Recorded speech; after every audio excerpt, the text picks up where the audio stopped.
हाँ जी बच्चों, good morning everyone.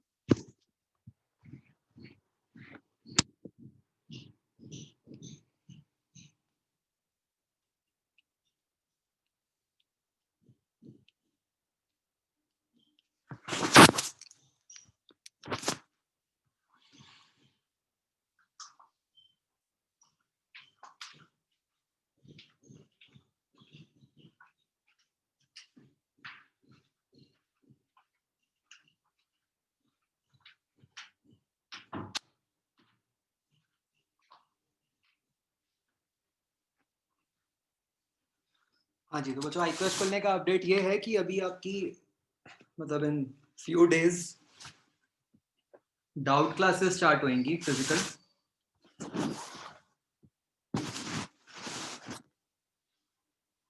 और आपका जो अगला टेस्ट होगा वो टेस्ट भी मतलब those who want they can give eight iQuest। मतलब मैं तो डेफिनेटली चाहूंगा कि आप iQuest में ही दो।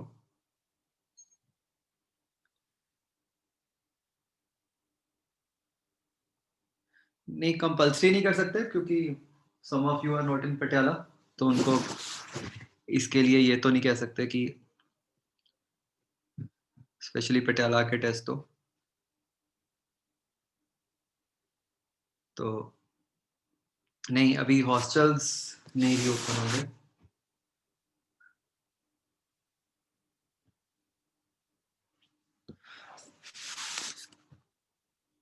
सेल्फ स्टडी नहीं होगी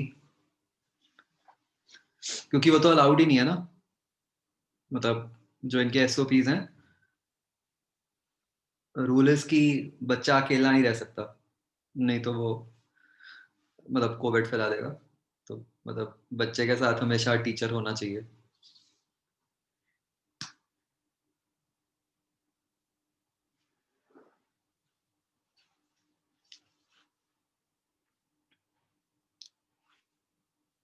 ऐसे ही है लॉजिक, तो अब क्या कर सकते हैं।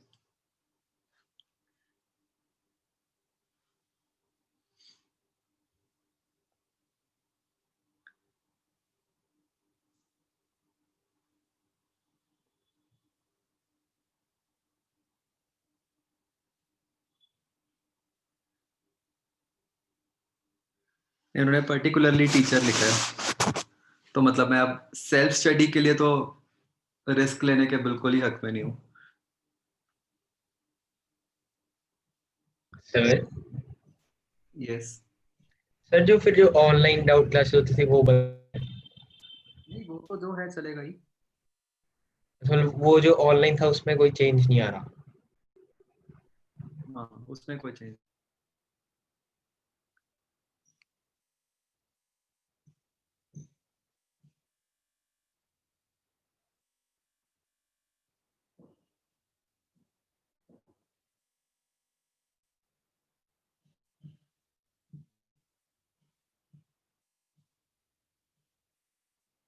हाँ, वो तो सारे टीचर्स ही आएंगे पटियाला।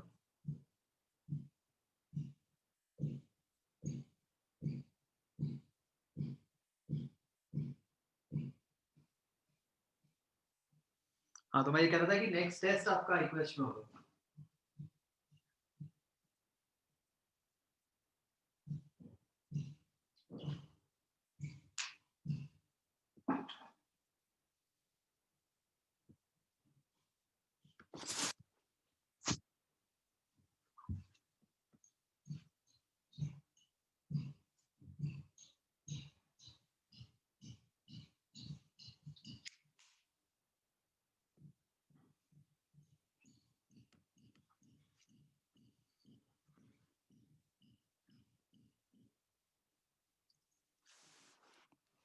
अभी क्लासेस तो 9th से 12th तक होगी है ना।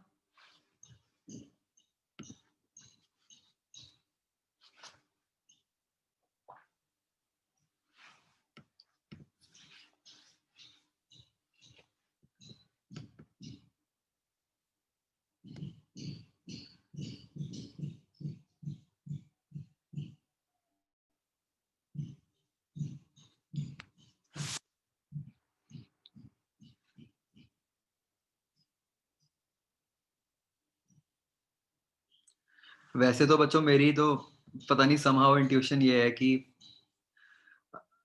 जैसे आपको शायद आइडिया होगा कि यूरोप में दोबारा लॉकडाउन लग गया है पूरा।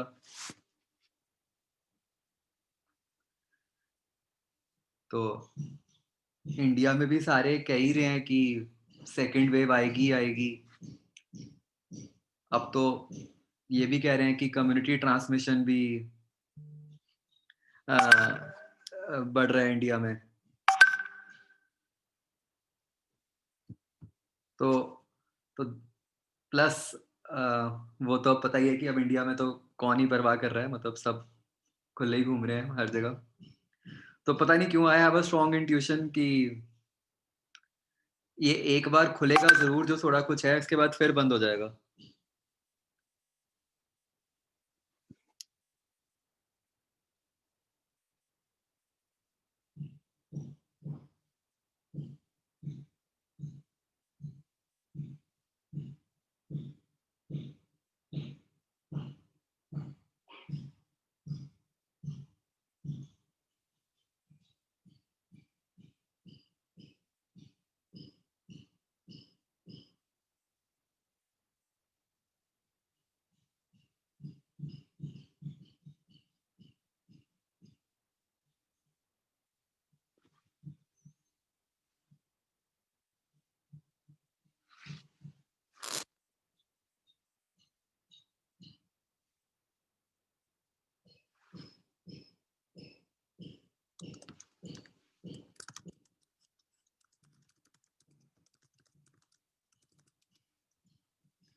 ओके चलो बच्चों शुरू करते हैं।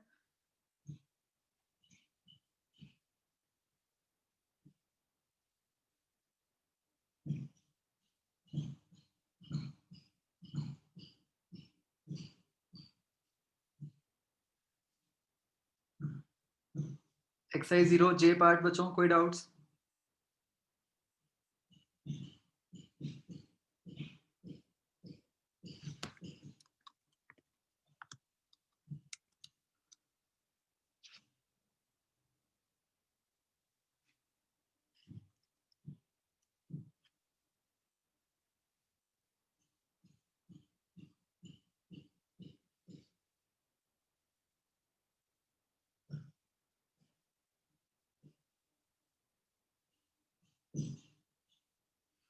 तो इसके से बच्चों एक ही लेंथ, बेसिकली जो हमने पिछली क्लास में कंसेप्ट सीखा था, ये लेंस तो एक ही है, राइट? तो वही इमेज बनेगी इसमें फर्स्ट क्वेश्चन में।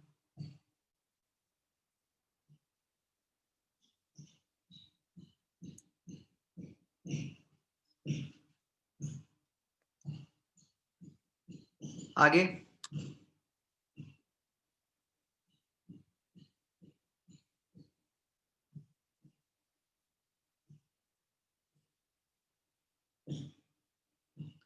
बच्चों सेवेंथ क्वेश्चन, वैसे तो आपने वो कर ही लिया होगा मिरर वाले फोकल लेंथ वाले फॉर्मूला से, है ना? Combination of plano convex lens and mirror से, है ना?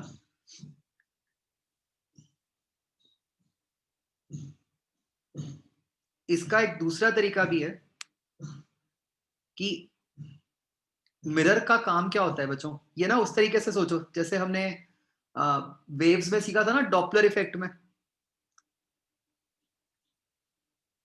मिरर का काम क्या होता है? इमेज बनाना। तो ऐसे सोचो कि मिरर ने लेंस की ही इमेज बना दी। तो अगर मिरर ने लेंस की ही इमेज बना दी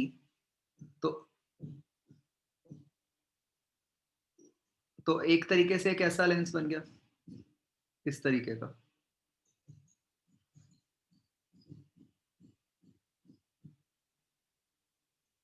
ये समझ आता है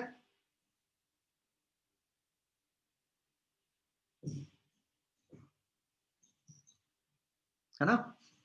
तो बस इससे निकाल लो सीधा जहां पे भी इमेज आती है। बस इस मेथड में क्या है मेथड ये बहुत अच्छा। बस ध्यान ये रखना होता है इस मेथड में कि मतलब ये नहीं, ये प्लेन मिरर में लगेगा। प्लेन मिरर में ही हम सीधा ऐसी-ऐसी इमेज बना सकते हैं ना।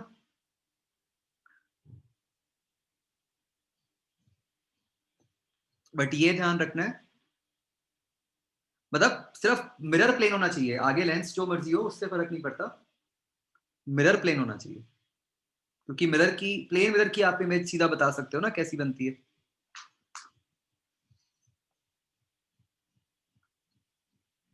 तो बस ये ध्यान रखना है कि फाइनली तो इमेज लेफ्ट साइड पे ही बन रही है ना?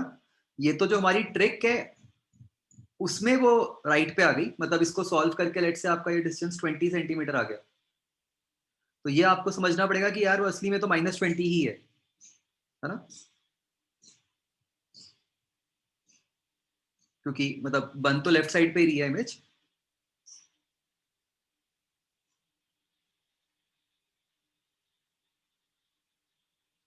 मतलब आप ऐसे सोचो कि ये जो राइट साइड वाला फिगर है, इसको एक तरीके से फोल्ड कर दिया हमने वर्टिकल एक्सिस के अबाउट,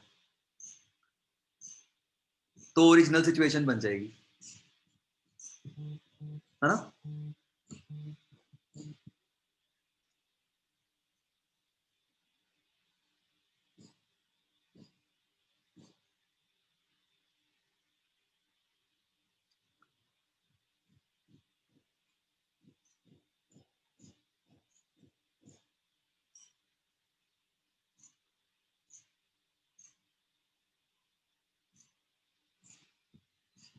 ओके, और बच्चों?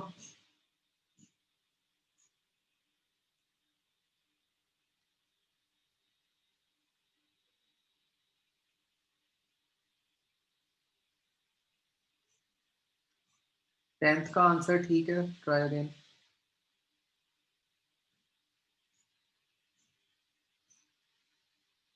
Exercise 1।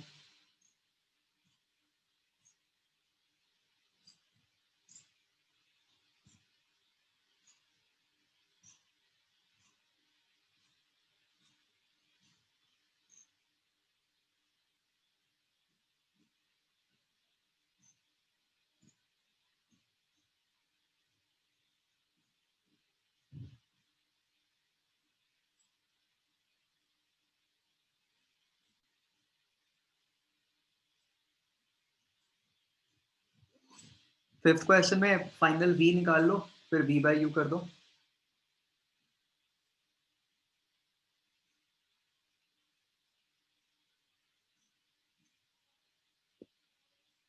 Second lens is plano concave, yes.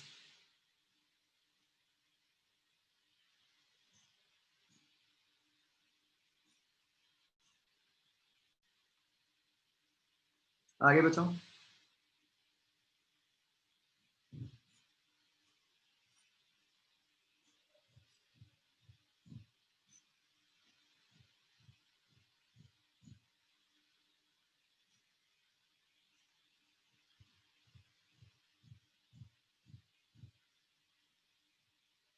Done.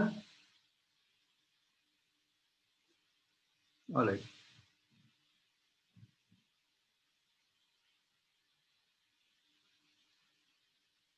शोभित पूछो, क्या डाउट है?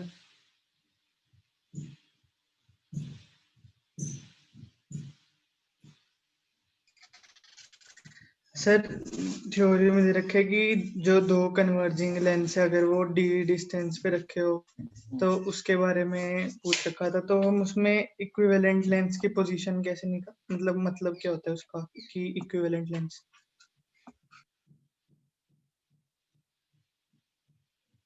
बच्चों ये ना आपकी थ्योरी में एक कंसेप्ट है कि मतलब जैसे अभी हम जितने क्वेश्चंस करते हैं उनमें तो ये होता है कि दो लेंसेज को बिल्कुल पास पास रखा है। अगर हम उन दो लेंसेज को एक डिस्टेंस पे रख दें,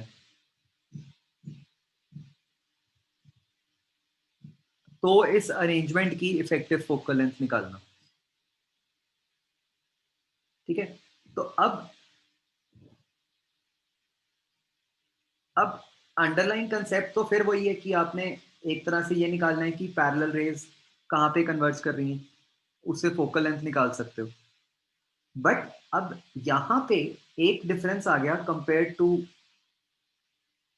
द ओरिजिनल सिचुएशन, मतलब जो हमने पहले पढ़ी थी, कि पहले तो दोनों लेंसेज पास पास ही होते थे, राइट? अब क्योंकि दोनों लेंसेज अलग अलग हैं, तो एक कंफ्यूजन ये होगी कि भाई ऑब्जेक्ट डिस्टेंस हम क्या माने, मतलब हमने दोनों लेंसेज को कंबाइन करके एक इफेक्टिव लेंस बनाया। ऑब्वियसली अब इसकी फोकल लेंथ वो नहीं होगी जैसे हम पहले निकालते थे, कुछ अलग आएगी। तो अब यहाँ पे सोचने वाली बात ये है कि दो कंसेप्ट इन्वॉल्व हैं। एक कंसेप्ट तो ये कि इस अरेंजमेंट की इफेक्टिव फोकल लेंथ क्या होगी, दूसरा ये भी होगी मतलब क्वेश्चन है कि ये जो अरेंजमेंट बनेगा इसको रखा कहाँ पे जाए, मतलब हम जो डिस्टेंसेस लें वो कहाँ से लें, पहले लेंस से लें, दूसरे लेंस से लें, या कहीं पे कोई और पर्टिकुलर डिस्टेंस निकालें उससे लें, है ना? तो ये एक बार चेक करना है। तो ये जब आप ऑब्जेक्ट को लेके डिराइव करना शुरू करोगे उससे आपको अपने आप दिख जाएगा कि क्या डिस्टेंस आना चाहिए। ट्राई करो, ये जिस दिन हम फिर 3A की डिस्कशन करेंगे उस दिन कर लेंगे इसको, ठीक है, अगर नहीं हुआ तो।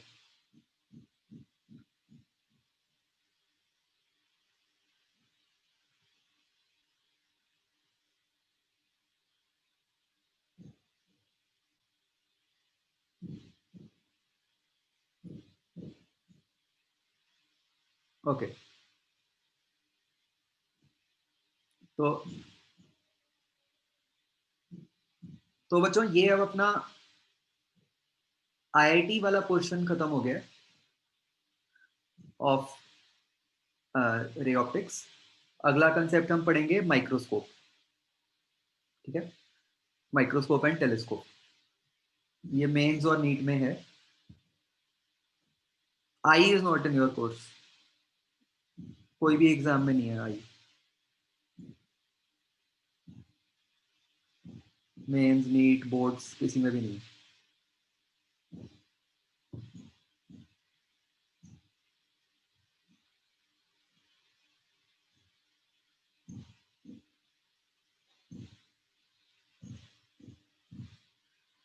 हाँ जी, तो बच्चों before we start studying about microscope,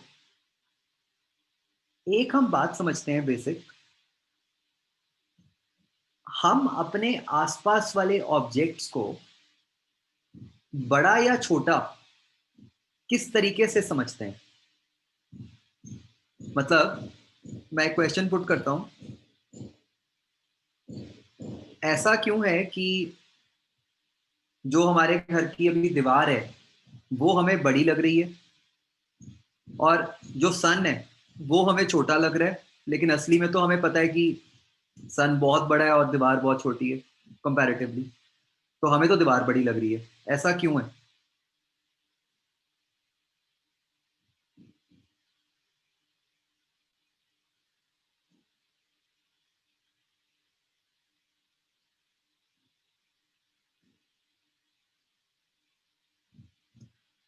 मतलब सिर्फ पास दूर का लॉजिक है?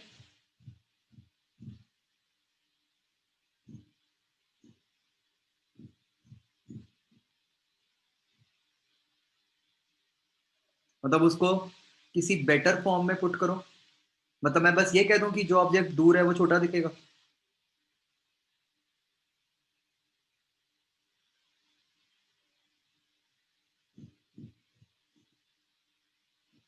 मतलब डिस्टेंस से कोई बेटर टर्म होनी चाहिए।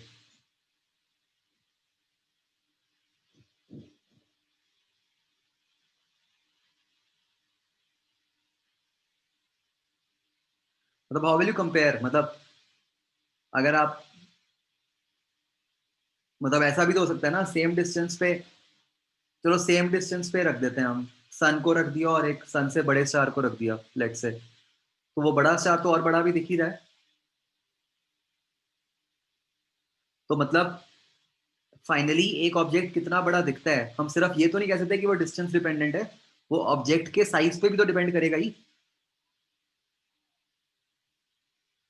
तो अब इन दोनों कंसेप्ट्स को कैसे मिक्स किया जाए?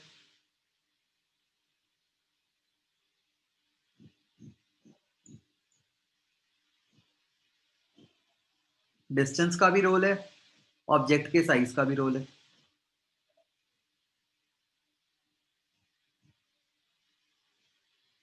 नहीं, मैग्निफिकेशन कहाँ से आ गई? हम सीधा ऑब्जेक्ट को देख रहे हैं, हमने कौन सा कोई डिवाइस लगाया अभी?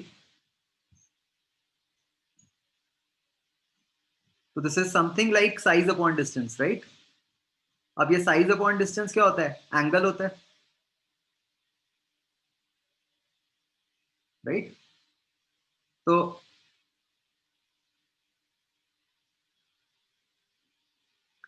बच्चों, आई जो किसी भी ऑब्जेक्ट के साइज को जिस तरीके से समझती है, that is based upon the angle subtended by that object on the I, right? तो जितना वो एंगल बड़ा बनेगा, आपको वो ऑब्जेक्ट उतना बड़ा लगने लग जाएगा, जितना दूर होगा उतना वो ऑब्जेक्ट छोटा लगने लग जाएगा। सिंपल सा एग्जांपल है, अपने हाथ को पास लाओ अपने आईज के, जैसे जैसे पास लाते हो वो ऑब्जेक्ट आपको बड़ा होता नजर आता है, इजंट इट?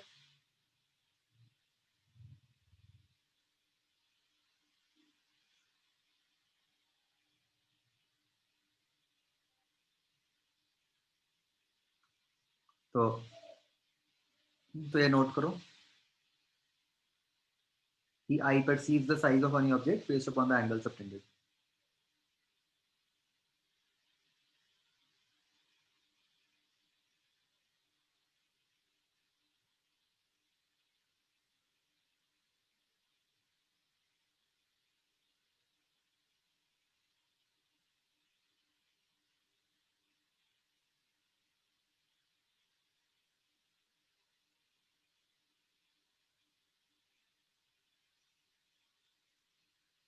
अच्छा बच्चों, एक हमने पिछली क्लास में कंसेप्ट किया था अपर्चर, याद है? तो आपने मोबाइल फोन्स की एड्स में अगर ध्यान से स्पेक्स पढ़ते हो, तो वहां पे उन्होंने कैमरा लेंस का लिखा होता है अपर्चर।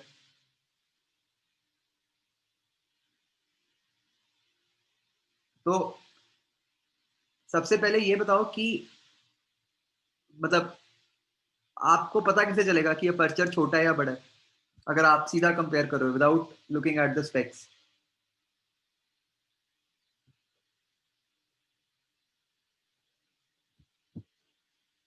नहीं मतलब उसको देख के, कैमरा को देख के कैसे पता चलेगा कि अपर्चर छोटा है या बड़ा है? सीधी सी बात है, वो कितना बड़ा है लेंस, है ना? जितना बड़ा होगा वो सर्कल लेंस का, उतना बड़ा अपर्चर है। Now how does it effect photography?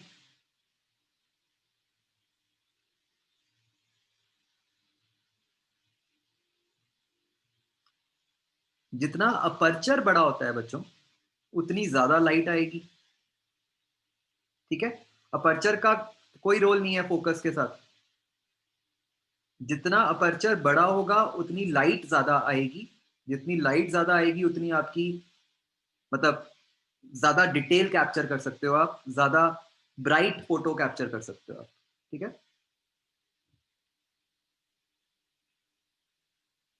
मैं आपको बच्चों थोड़ा सा आगे जाके ये भी समझाऊंगा, बड़ा इंटरेस्टिंग कंसेप्ट है कि ये क्यों चला एकदम से कि एक कैमरा की जगह 2 3 4 कैमरास, ऐसा क्यों चल पड़ा सिस्टम?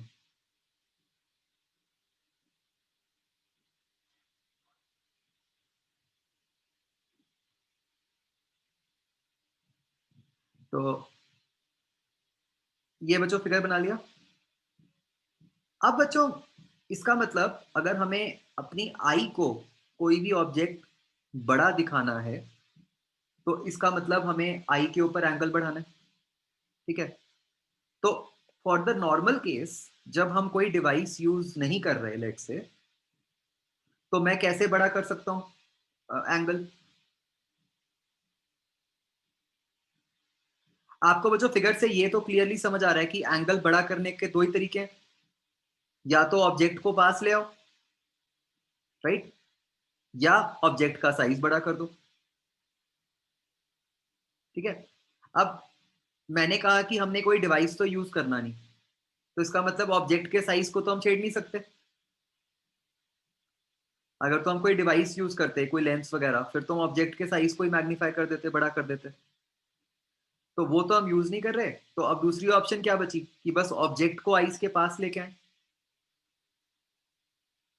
ठीक है, अब बच्चों हम ऑब्जेक्ट को आई के कितना पास लेके आ सकते हैं जब तक हमें फिर क्लियरली दिख जाए। ये हमने पढ़ा हुआ है 10th क्लास में, एक least distance of distinct vision होता है जिसको 25 कहते हैं हम, राइट। तो इसका मतलब एक नॉर्मल सिचुएशन जब हम कोई डिवाइस यूज नहीं कर रहे, तो हम जो बड़े से बड़ा एंगल बनवा सकते हैं वो तब है अगर आपने ऑब्जेक्ट को ये कैपिटल डी डिस्टेंस पे रख दिया, which is the least distance of distinct vision.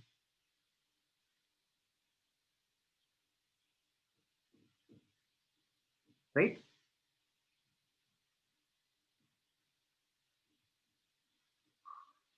तो ये कोई ऑब्जेक्ट है हाइट h का, आप चाहते हो कि वो आपकी आई के ऊपर बड़े से बड़ा एंगल सबटेंड करे, तो वो कैसे पॉसिबल होगा? अगर आप उसको आई के ज्यादा से ज्यादा पास लेके आओ। ठीक है, अब हमारी आई की भी एक लिमिटेशन है।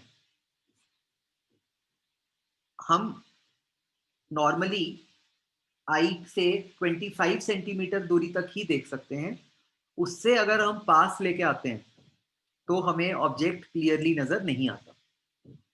तो ये आई की लिमिटेशन है हमारी। ठीक है, इसको हम कहते हैं as least distance of distinct vision. तो हमने कहा कि ठीक है, अगर एंगल बड़ा करना है तो हम ऑब्जेक्ट को जो सबसे पास वाला पॉसिबल डिस्टेंस है उस पर रख देते हैं, विच इज डी। तो ये बच्चों एंगल स्मॉल ही है, तो इसलिए इसको मैंने सीधा h अपॉन डी लिख दिया। बच्चों 25 से एक्सपेरिमेंट करने मत शुरू कर देना कि यार हमें तो उससे पास भी नजर आ रहा है। 25 is like an average value. ठीक है, it is not fixed for every person. किसी के लिए 15 भी होती है, किसी के लिए 45 भी होती है, तो ये तो एवरेज है।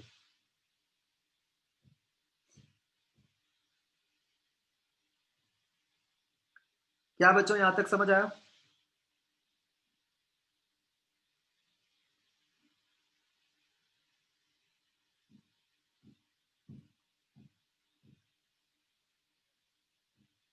हाँ भाई, अलंकृत ने बताया है कि एज के साथ वो डिस्टेंस बढ़ता भी रहता है। ये बायो में है चैप्टर आई का।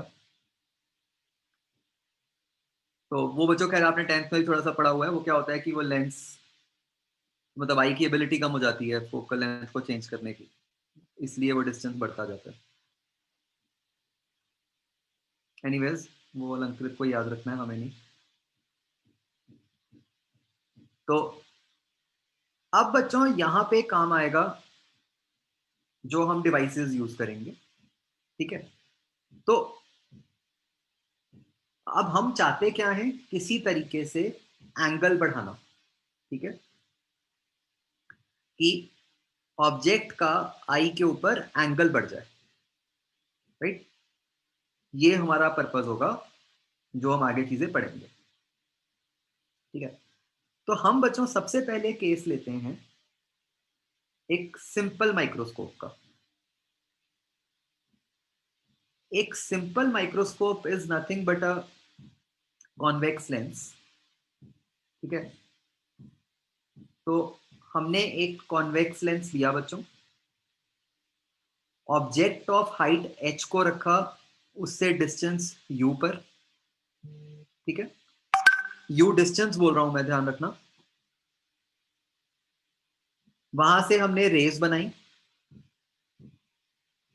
तो एक पैरेलल रे बना दी जो बाद में फोकस के थ्रू पास करेगी। एक रे हमने ऑप्टिकल सेंटर से पास करती हुई बना दी। दोनों रेस को रिट्रेस किया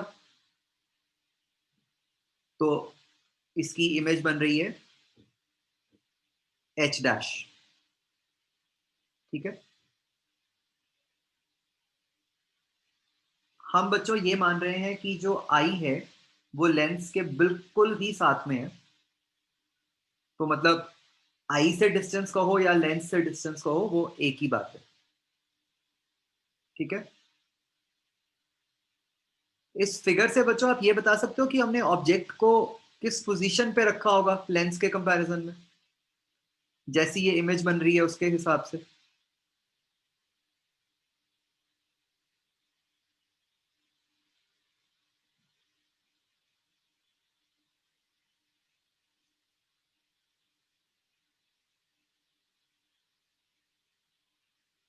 बच्चों ये ध्यान रखना, मतलब पोल नहीं कहते लेंस के केस में, है ना, लेंस के केस में हम ऑप्टिकल सेंटर कहते हैं। तो ऑब्वियसली ये जो पोजीशन हुई वो between optical centre and focus हो गई, क्योंकि वर्चुअल इमेज बन रही है ना।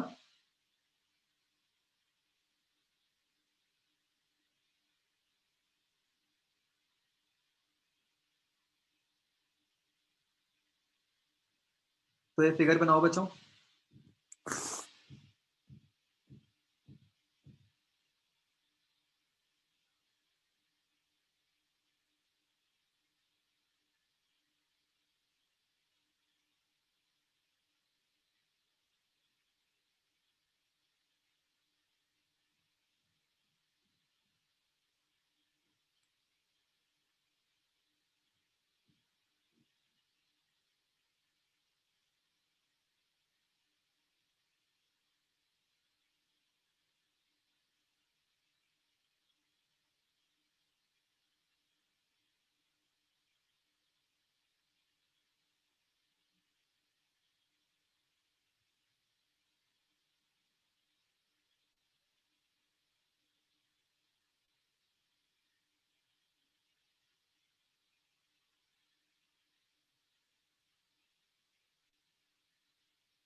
तो बच्चों ये फिगर बनाते हुए ही मुझे ये बताओ कि as per this figure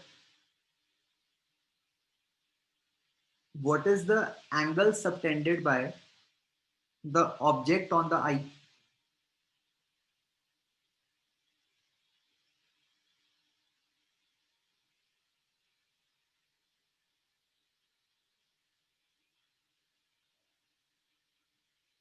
What is the angle subtended by the object on the eye?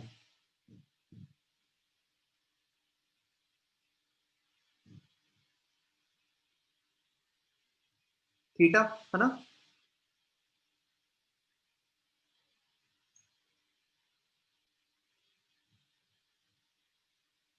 What is the angle subtended by the image on the eye?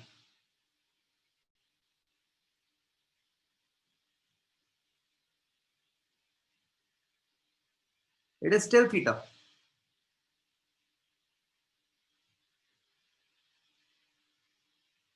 है ना।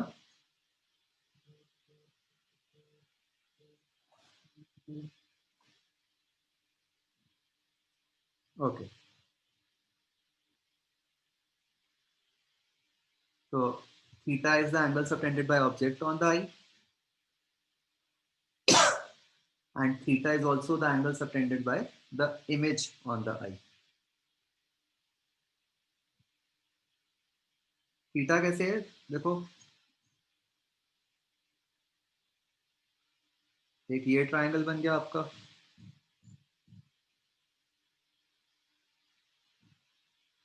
एक ये ट्रायंगल बन गया।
h is small, मतलब yes, we can take the angle to be small, ठीक है, वही पैराक्सियल रेज। कोई क्वेश्चन नहीं है अभी? तो बच्चों इस केस में हमें दिख गया कि जो एंगल सबटेंड हो रहा है वो थीटा है।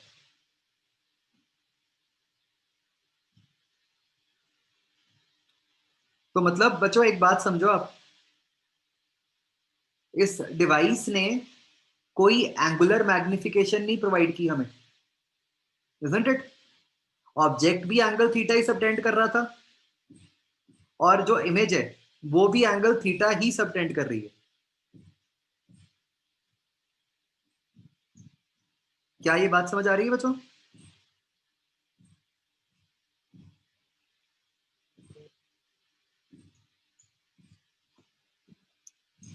तो अभी देख के ऐसा लग रहा है कि सिंपल माइक्रोस्कोप का तो फिर कोई फायदा ही नहीं हुआ। तो देखते हैं। तो हम एक टर्म डिफाइन करते हैं बच्चों अब, जिसको हम कहते हैं एज मैग्नीफाइंग पावर। ठीक है, प्लीज ध्यान रखना, पहले हम जो पढ़ते थे वो क्या थी? मैग्निफिकेशन, है ना? मैग्निफिकेशन बच्चों किसकी रेशो थी?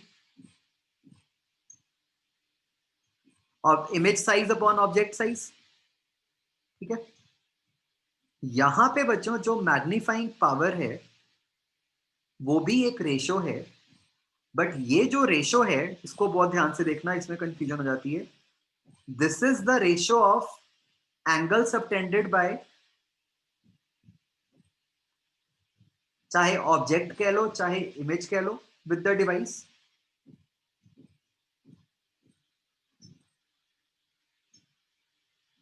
ठीक है, वैसे बच्चों मतलब इस केस में तो ऑब्जेक्ट और इमेज सेम ही बात है, बट आगे हम जो केसेस पढ़ेंगे उनमें सेम नहीं होगा, तो हम डेफिनेशन में तो इमेज ही लिखें, ऑब्जेक्ट ना लिखें।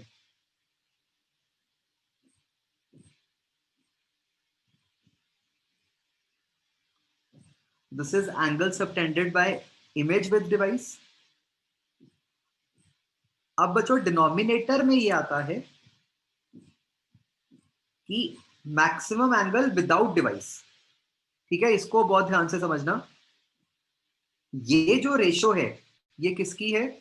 कि भाई डिवाइस के साथ जो एंगल सबटेंड हुआ अपॉन जो आप मैक्सिमम एंगल बिना डिवाइस के भी सबटेंड करवा सकते थे।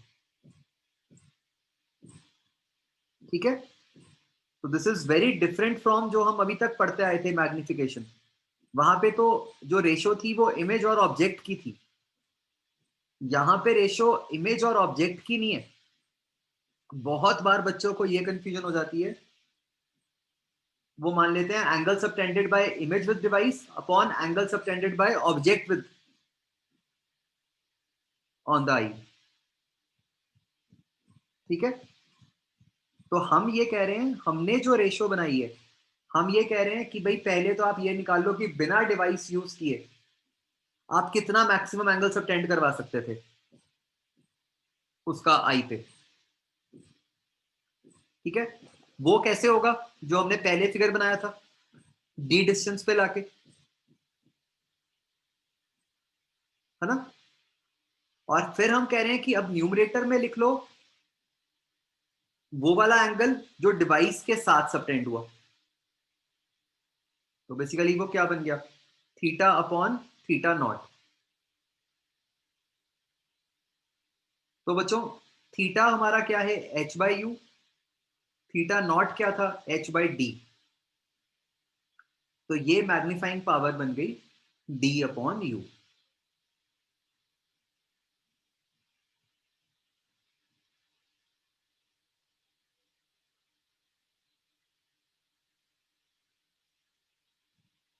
ये समझ आया बच्चों?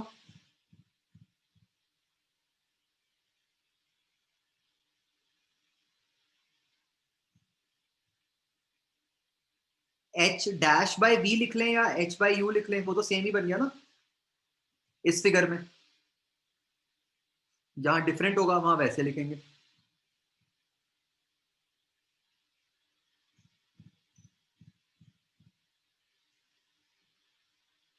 तो बच्चों ये जो मैग्नीफाइंग पावर है हमें दिख रहा है कि एक तो ये डी पे डिपेंड कर रही है और एक ये डिपेंड कर रही है यू पे।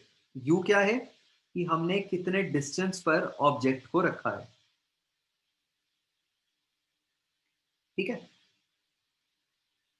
तो अब बच्चों हम दो एक्सट्रीम केसेस बनाते हैं। ठीक है, हम कहते हैं कि भाई आपको जो इमेज है, ये जो एच डैश है, ये कितनी रेंज में नजर आएगी बच्चों, मतलब आई से कितनी दूरी पे नजर आ जाएगी। कम से कम कितना हो सकता है एच डैश, कितनी दूरी पे हो सकता है, डी पे, है ना, 25 पे। और ज्यादा से ज्यादा कितना हो सकता है बच्चों, दैट इज थ्योरेटिकली इनफाइनाइट। तो हम कहते हैं कि आई जो है वो 25 सेंटीमीटर से लेके इंफिनिटी तक देख सकती है। तो हम बच्चों दोनों केस बना लेते हैं। एक केस में हम कहते हैं कि हमें एच डैश जो है वो डी पे नजर आ रहा है, और एक केस में हम कहते हैं कि हमें एच डैश जो है वो इंफिनिटी पे नजर आ रहा है। ठीक है, तो उसके हिसाब से देखते हैं कि हमें क्या मैग्नीफाइंग पावर मिलेगी। एक बार आप ट्राई करो ये दोनों केसेस।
हाँ जी, आपको आंसर बच्चों जो करना है वो, मतलब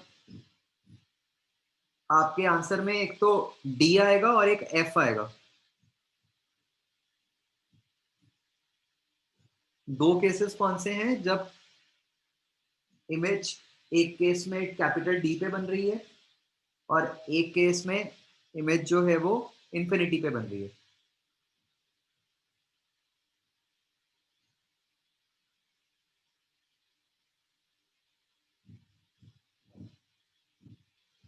हाँ उदय ठीक है, गोपाल दोबारा करो।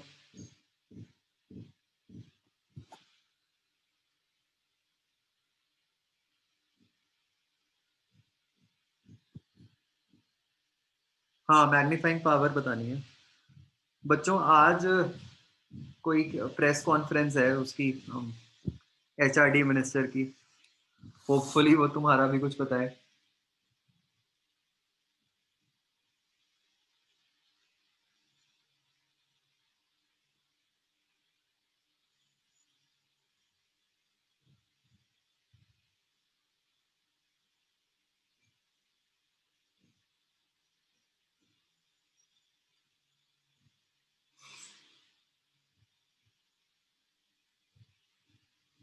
बस बच्चों, आपने तो u की वैल्यू निकालनी है इन दोनों केसेस के करस्पॉन्डिंग, है ना?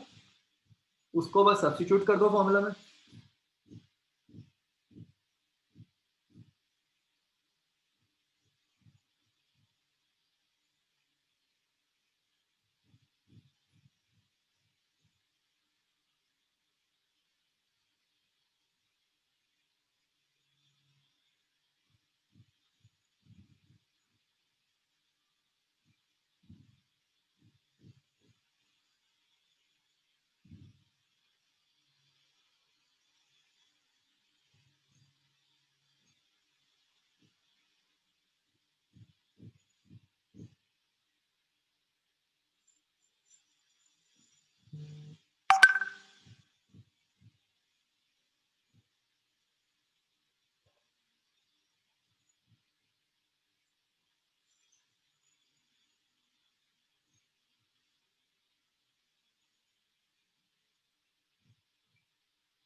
सी u और d डिस्टेंसेस थे, तो जब हम उनको फॉर्मूला में पुट करेंगे तब तो साइंस के साथ ही पुट करेंगे ना।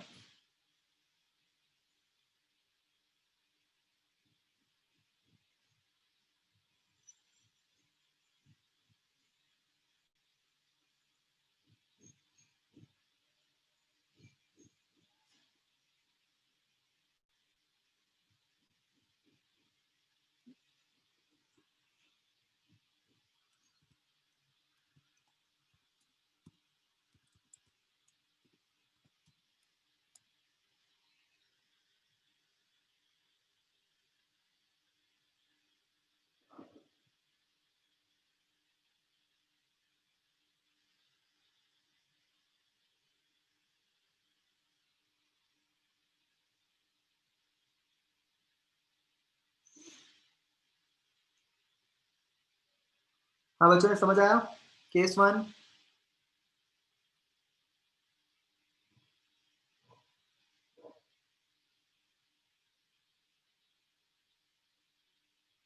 तो बच्चों जब ये देखो, जब आप पास से देखते हो तो आपकी आईज पे स्ट्रेन पड़ता है, ठीक है? तो इसलिए इसको हम ये भी कहते हैं एज स्ट्रेन्ड विजन।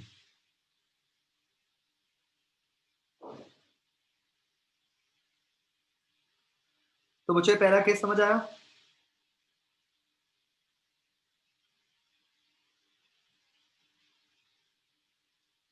सिमिलरली जो दूसरा केस होगा उसमें इमेज को हम मानेंगे इंफिनिटी पे। उसको हम कहते हैं बच्चों एज रिलैक्स्ड विजन। ठीक है? तो तो इमेज इंफिनिटी पे है तो u तो s के इक्वल आ जाएगा। तो इस केस में जो मैग्नीफाइंग पावर आ गई वो d/f आ गई। तो एक केस में बच्चों d/f आ रही है, एक केस में 1 प्लस d/f आ रही है।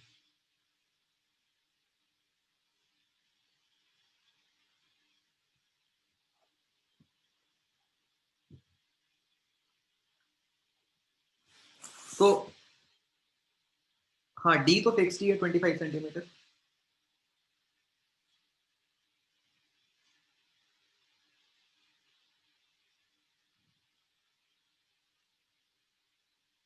तो बच्चों ये एक ट्रेड ऑफ होता है, ठीक है? मतलब अगर तो आप थोड़ा स्ट्रेन में देख लोगे तो आपको मैग्नीफाइंग पावर ज्यादा मिल जाएगी, अगर आप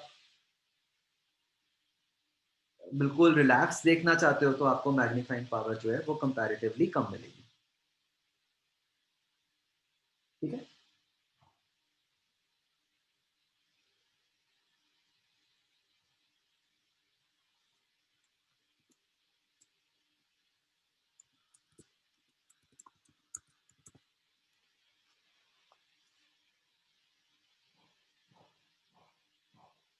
नहीं, मैंने ना इसीलिए वहां स्पेशली लिखा है कि यहाँ पे बच्चों आपने डी का ऊपर साइन नहीं डालना। ठीक है? और एफ तो पॉजिटिव ही है क्योंकि ये कॉन्वेक्स लेंस के लिए ही है, कनकेव लेंस में तो ये बनेगा ही नहीं केस।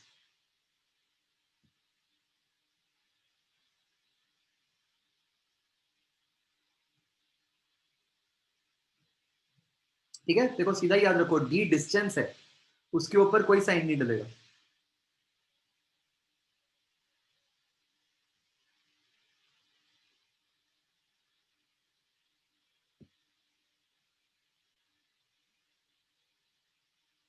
तो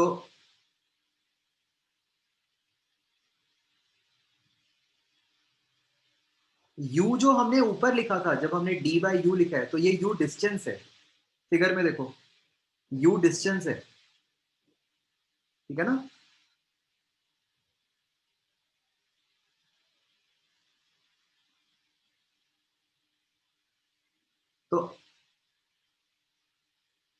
तो अब बच्चों मुझे ये बताओ ध्यान से सोच के कि मैग्नीफाइंग पावर तो आ रही है कुछ ना कुछ। अब हम अपने पुराने क्वेश्चन पे चलते हैं, इस फिगर को देखो। जब इस डिवाइस ने एंगल बढ़ाया ही नहीं इमेज का, तो इस डिवाइस को यूज करने का फायदा क्या हुआ?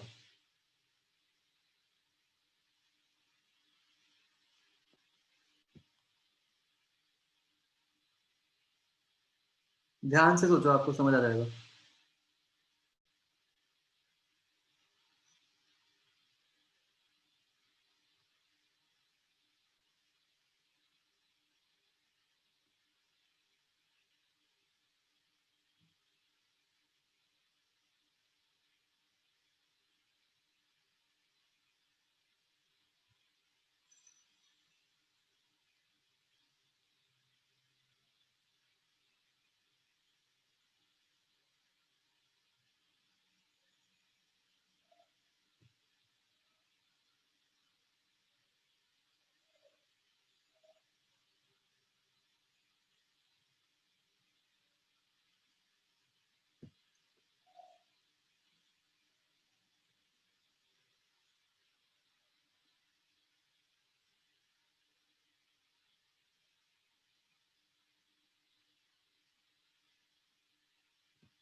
तो ये साथ में से कुछ लोगों ने ठीक किया आंसर। थोड़ा सा और सोचो, और बेटर निकाल पाओगे आंसर।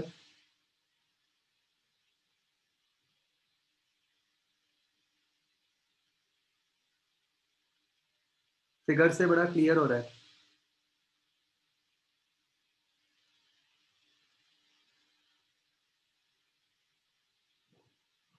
ऑब्जेक्ट की पोजीशन देखो, इमेज की पोजीशन देखो, आई की पोजीशन देखो।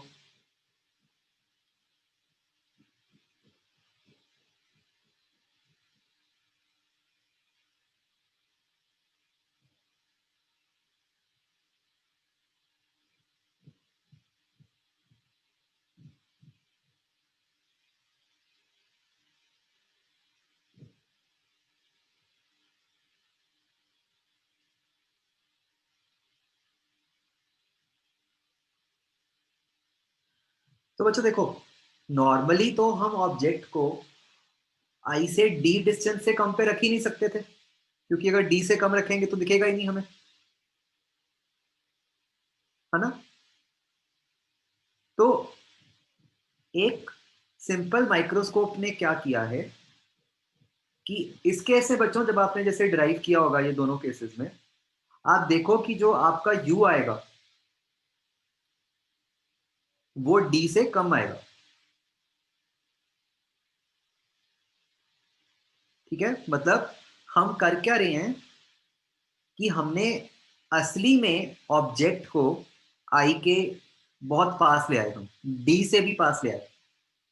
ठीक है, तो ऑब्वियसली जितना पास लेके आएंगे उतना एंगल तो बढ़ गया उसका। लेकिन प्रॉब्लम क्या है कि अगर डी से पास लेके आएंगे ऑब्जेक्ट को तो हमें सीधा तो दिखेगा ही नहीं। अब लेंस ने क्या कर दिया, लेंस ने उस ऑब्जेक्ट की इमेज दूर बना दी, या तो डी पे बना दी या डी से भी दूर बना दी।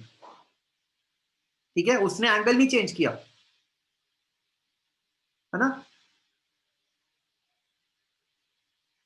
मतलब imagine a person with some special eyes, जिसके केस में डी का पंगा नहीं है ना, तो उसको तो सीधा ही दिख गया वो एंगल। बट जिसकी नॉर्मल आईज हैं उसके लिए लेंस ने क्या कर दिया, बस उसकी इमेज दूर बना दी सेम एंगल रखते हुए, तो बस हमें वो दिख भी गया।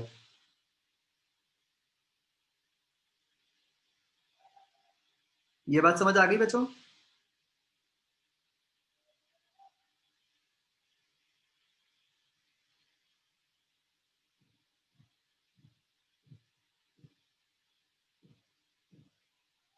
तो नहीं, इट इज नॉट अबाउट कि सेम एंगल रखने का क्या फायदा, वो तो इसीलिए इसको सिंपल कह रहे हैं क्योंकि ये एंगल चेंज नहीं कर पा रहा, पर कुछ तो कर पा रहे हैं ना। सोचो इसने एंगल सेम तो रख लिया। अगर हम नॉर्मली एक पेंसिल लें, ठीक है ना, उस पेंसिल को हम अपनी आई के पास रख रहे हैं और हम दूर कर दें, तो क्या हो गया, उसका तो एंगल छोटा ही हो गया। तो लेंस ने इतना तो कर दिया कम से कम कि दूर भी कर दिया लेकिन एंगल चेंज नहीं किया,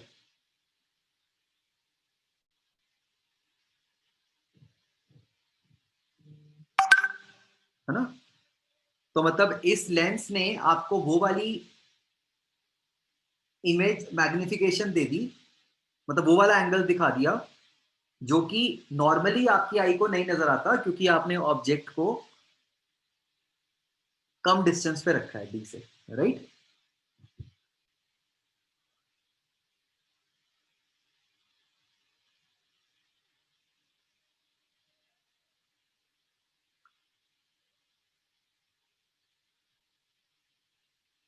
तो ये कुछ पॉइंट्स बच्चों लिखते हैं।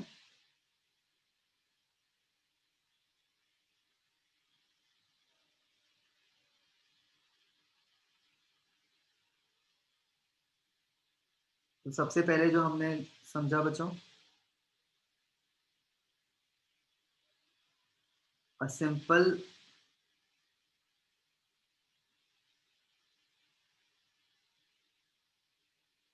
microscope does not provide any angular magnification.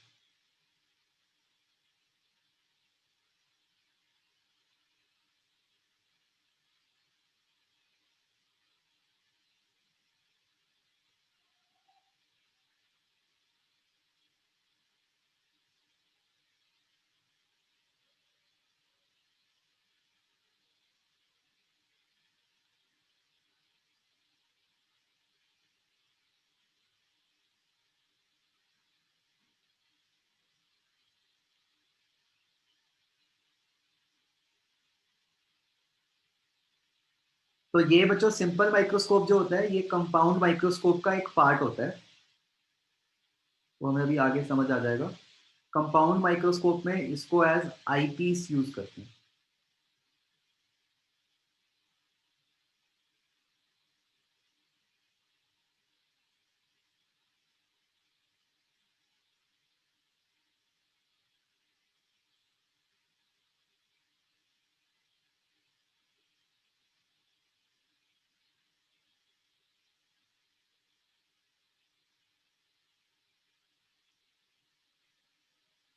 And तीसरा बच्चों हम ये देख सकते हैं कि जो मैग्नीफाइंग पावर है that is inversely proportional to focal length, right, which means कि वो वेवलेंथ के डायरेक्टली प्रोपोर्शनल हो गई, है ना। तो मतलब आप जितनी बड़ी वेवलेंथ यूज करोगे उतनी मैग्नीफाइंग पावर ज्यादा मिलेगी।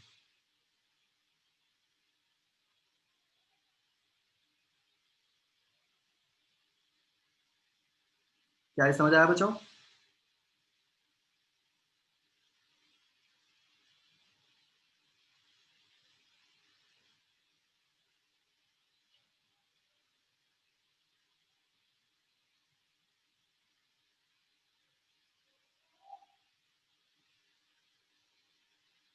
ओके, तो बच्चों next we study about a compound microscope.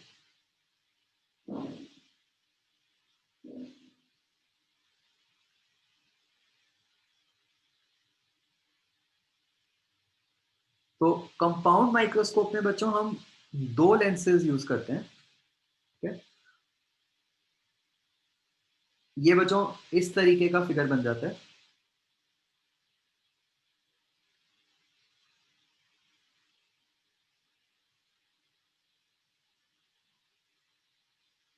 एक बार समझ लो फिर ड्रॉ कर लेना। फिजिकली क्या है, ए बी जो है आपका वो ऑब्जेक्ट है,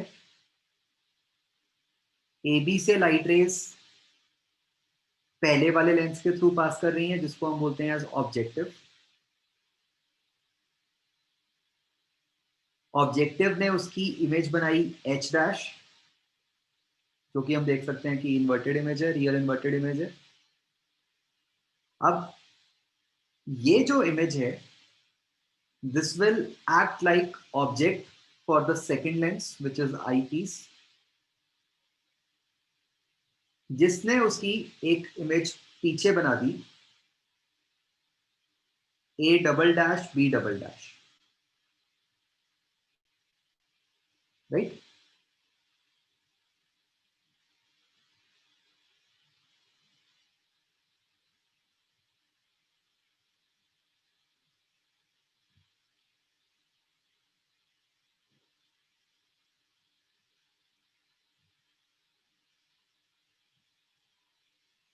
तो बच्चों आप ये देख पा रहे हो कि आई पीस कैसी इमेज बना रहा है, बताओ मुझे। ऑब्जेक्टिव ने तो रियल इन्वर्टेड इमेज बनाई, आई पीस ने कैसी इमेज बनाई?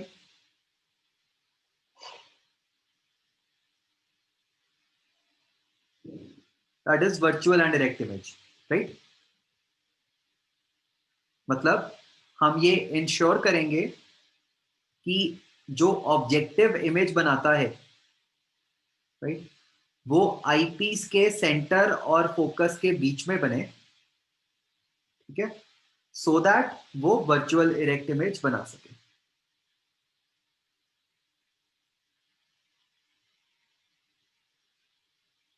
ये इससे क्लियर हो रहा है आपको, ठीक है। ये जो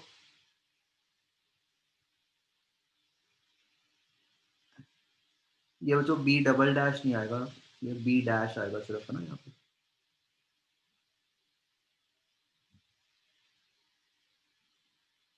तो ये जो ए डैश बी डैश इमेज है वो आईपीस के सेंटर और फोकस के बीच में आएगी,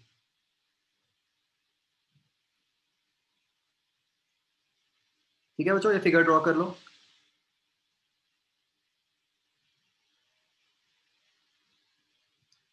हाँ, फाइनल इमेज इनिशियल ऑब्जेक्ट के हिसाब से तो इन्वर्टेड ही है डेफिनेटली।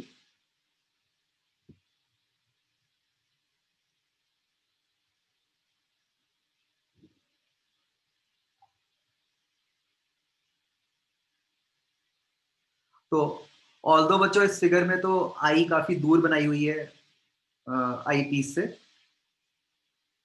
बट हम जो रिजल्ट डिराइव करेंगे उसमें हम यही मानते हैं कि eye is very close to the eyepiece, ठीक है।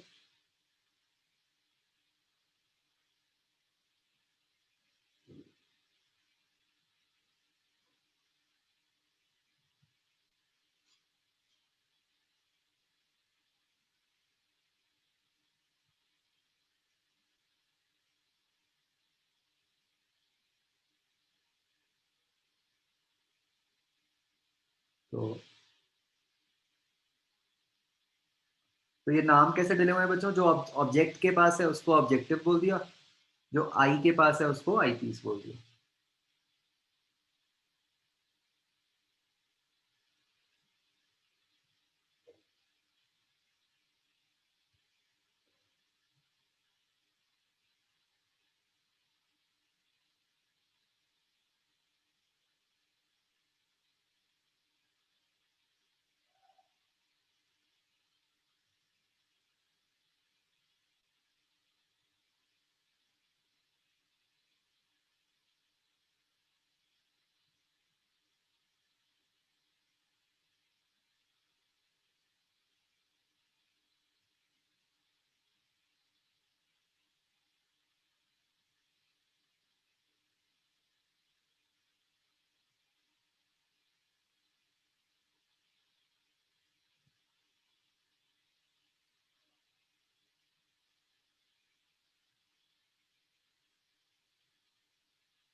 सर हाँ जी।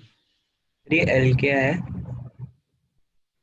एल अभी लिख लो, अब इसको डिफाइन करेंगे हम। एल बेसिकली आप देख सकते हो कि दोनों के जो फोकस हैं उनके बीच का डिस्टेंस हो गया ना। ये जो ए डैश और ये बी डैश वाली इमेज बनी, इसका कोई मतलब ये एल के बीच में आ रही है कि मतलब कहीं भी आ सकती है? एल के बीच में तो नहीं आ रही, एल से तो राइट पे ही है। ये हमेशा मतलब एल के राइट पे ही बनेगी? हाँ, क्योंकि जो ए डैश बी डैश हमें इमेज बनानी है वो तो बिटवीन सेंटर एंड फोकस बनानी यस सर। है ना। हाँ जी।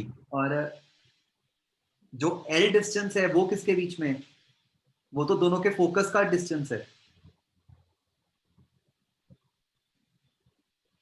ओके सर, हाँ जी। हाँ बच्चों, ये फिगर से जो दिख रहा है आपको, आई पीस का अपर्चर जो है वो ऑब्जेक्टिव से बड़ा होना चाहिए। ये मुझे बताओ फिगर से लॉजिकली कि ऐसा क्यों होगा।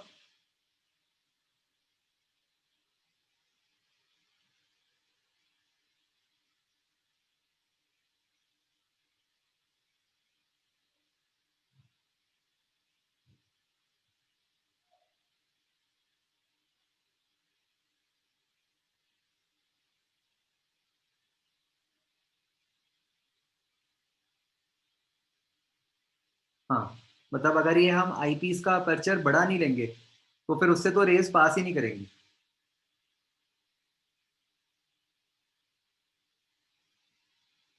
है ना। मतलब just so that it can capture the rays जो ऑब्जेक्टिव से निकल रही हैं, आई पीस का अपर्चर बड़ा लेना पड़ता है हमें। इसका बच्चों एक और फायदा भी होता है, वो पार्ट अपने सिलेबस से कट गया, मतलब it has got something to do with resolving power, तो वो जरूरत नहीं है।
जो आई पीस है वो सिंपल माइक्रोस्कोप ही है।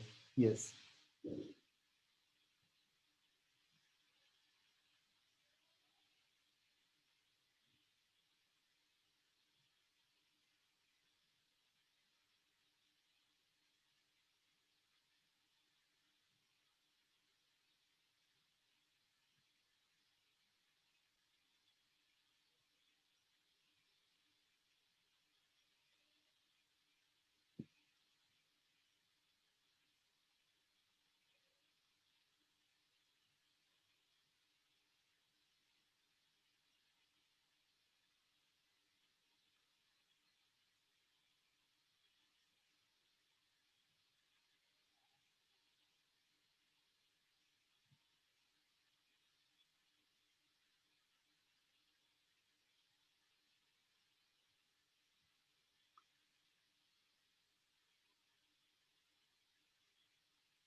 यहाँ बच्चों हमें एक डिस्टेंस L को डिफाइन करना है।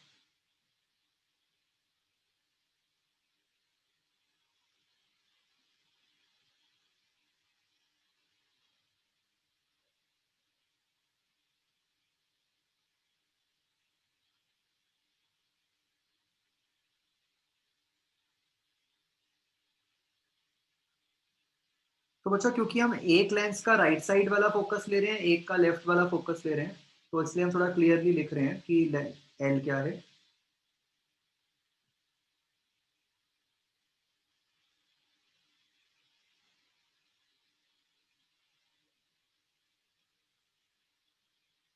ठीक है तो दोनों के फोकस के बीच का डिस्टेंस ही,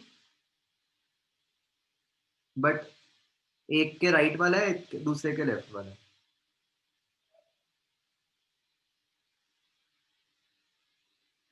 इसको बच्चों हम कहते हैं एज ट्यूब लेंथ।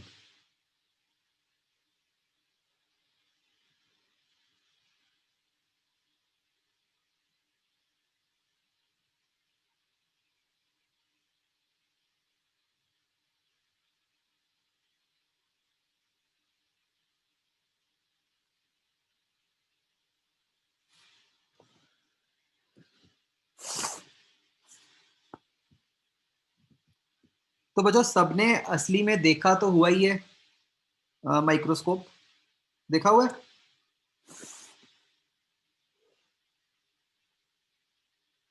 तो जब हम उसमें एडजस्टमेंट करते हैं बच्चों,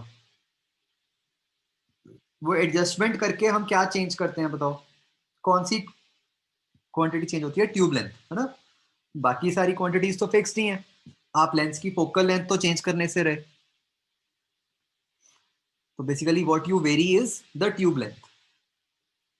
तो वी विल सी कि जो हमारा फाइनल आंसर आएगा, it will depend on the tube length.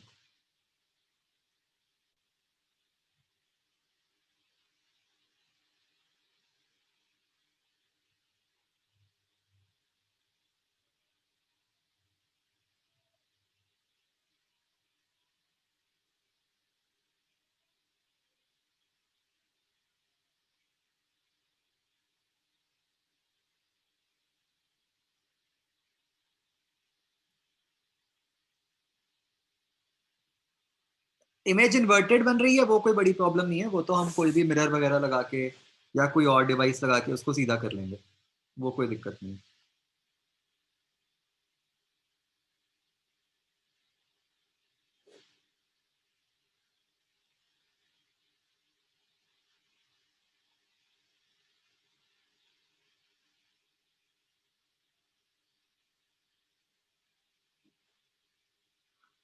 बच्चों एक फिगर के अंदर एक ये एंगल शो कर दो, ये आगे हमें काम आएगा।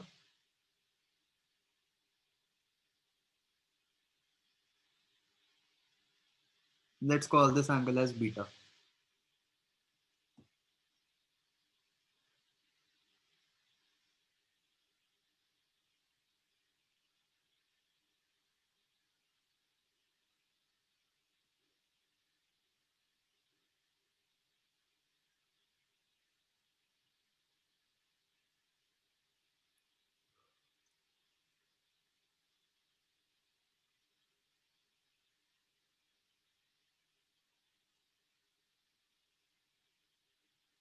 ठीक है जी।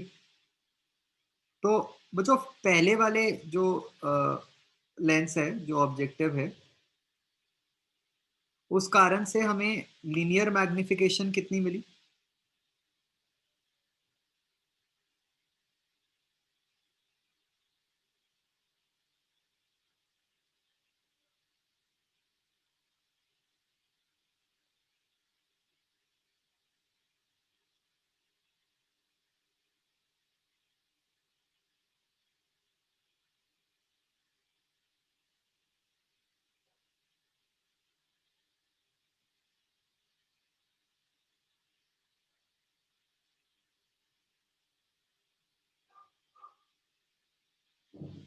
मतलब वो एच डैश बाय एच हो गई।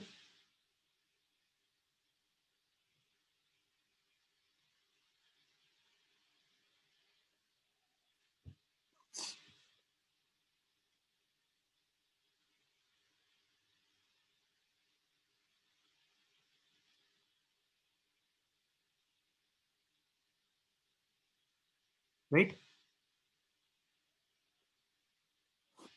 तो बच्चों इस फिगर से ध्यान से देखो,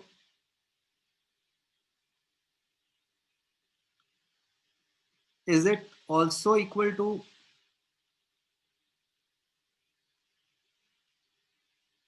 L by FO?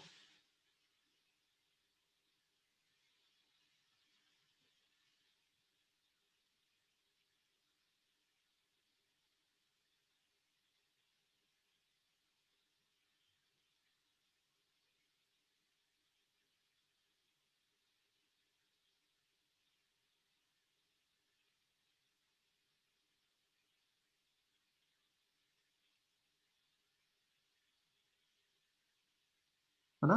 जो tan बीटा है वो क्या है? लेफ्ट साइड से tan beta is H upon FO, right side से tan बीटा क्या है? H dash upon L।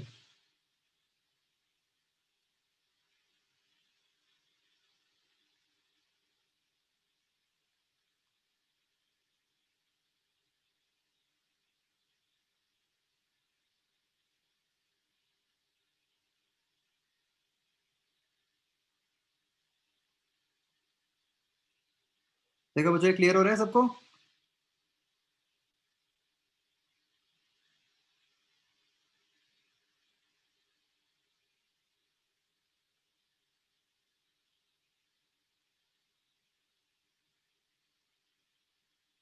वो देखो जो मैंने फिगर में जहां बीटा बनाया हुआ है,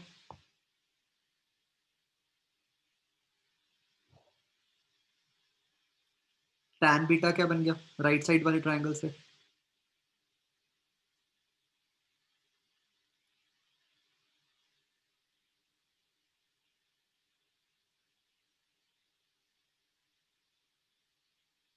हुआ क्लियर?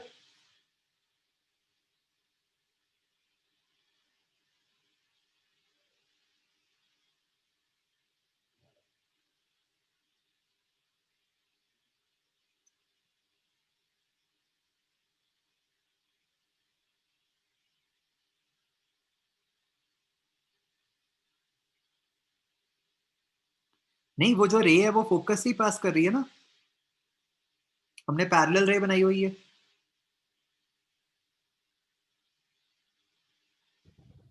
सर जो एच डैश बन रहा है वो एल से थोड़ा आगे नहीं बन रहा, तो एल प्लस एक्स नहीं आएगा?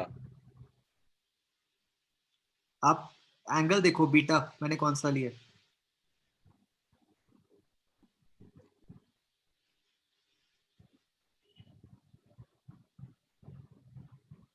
ये हाइट H है आपकी,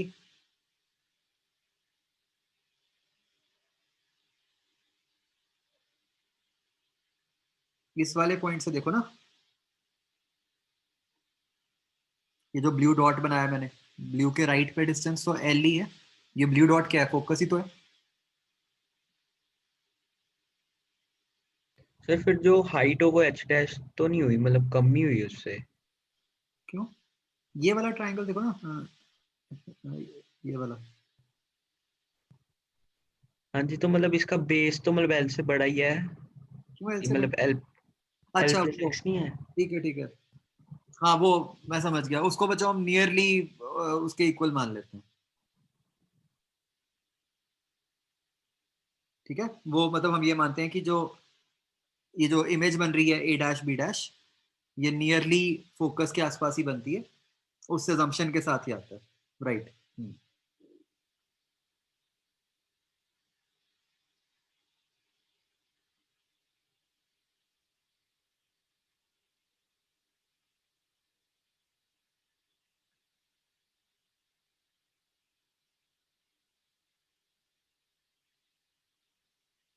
ठीक है जी।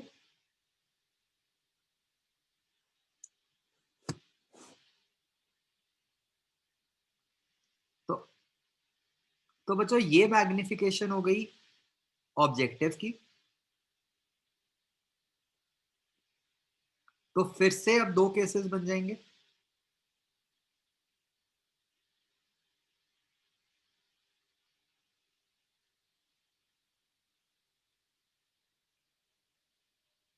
जो आईपीस की मैग्नीफाइंग पावर है वो तो हमें पता ही है,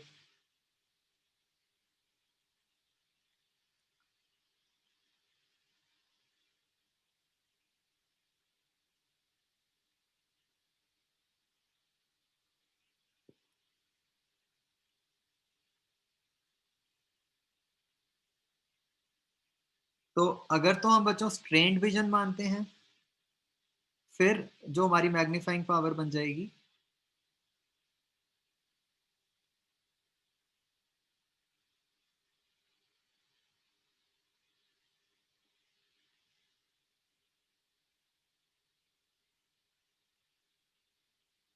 L/FO into 1 plus D/FE, right? मैंने क्या किया, दोनों की मैग्निफिकेशंस को मल्टीप्लाई कर दिया।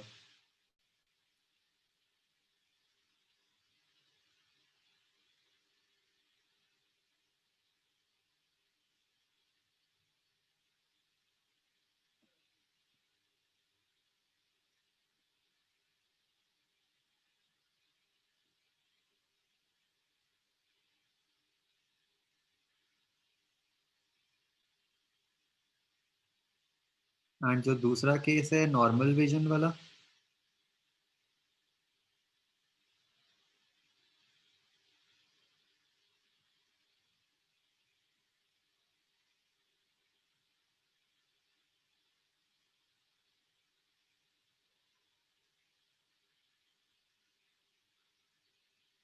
उसमें बन जाएगी सीधा सीधा L/FO into D/FE। सर नहीं, मैग्निफिकेशन मल्टीप्लाई होती है, क्योंकि अच्छा एक सर, इमेज दूसरे के लिए ऑब्जेक्ट होता है ना, तो ओके सर, ठीक है ठीक है।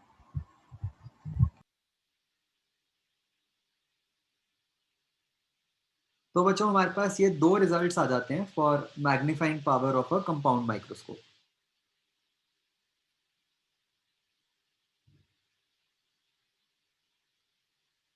ठीक है, ये डेरिवेशन आपको स्कूल में आ सकती है फिगर के साथ।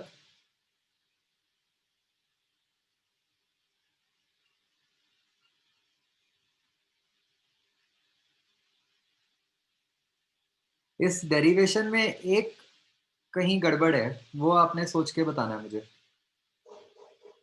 गड़बड़ नहीं, मतलब हमने एक मतलब शॉर्ट ट्रिक लगा दी, वो आपने सोच के बतानी है मुझे कि क्या है।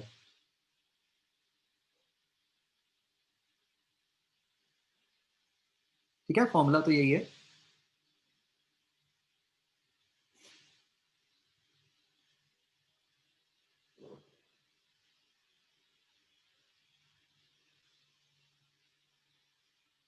तो बच्चों इस फॉर्मूला से हमें ये समझ आ रहा है कि इन जनरल मतलब वी विल वांट कि जो फोकल लेंथ्स हैं वो तो दोनों की कमी हो, ऑब्जेक्टिव की भी आईपीस की भी, राइट? तभी हमें मैग्नीफाइंग पावर सबसे ज्यादा मिलेगी।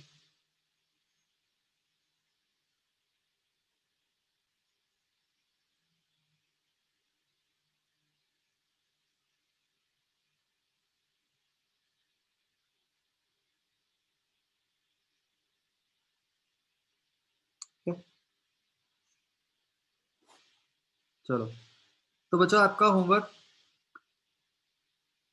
एक तो ना माइक्रोस्कोप के बाद एक सॉल्व्ड एग्जांपल है,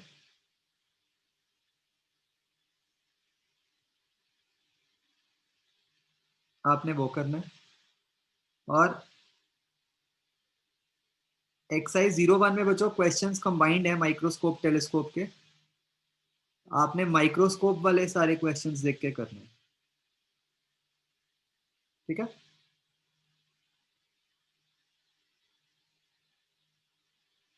क्वेश्चंस सारे फॉर्मूला बेस्ड नहीं है, इसमें कुछ भी नहीं है, मतलब बस फॉर्मूला ही थोड़ा सा एक बार याद करने में टाइम लगेगा, और ऐसा कुछ नहीं है इसमें।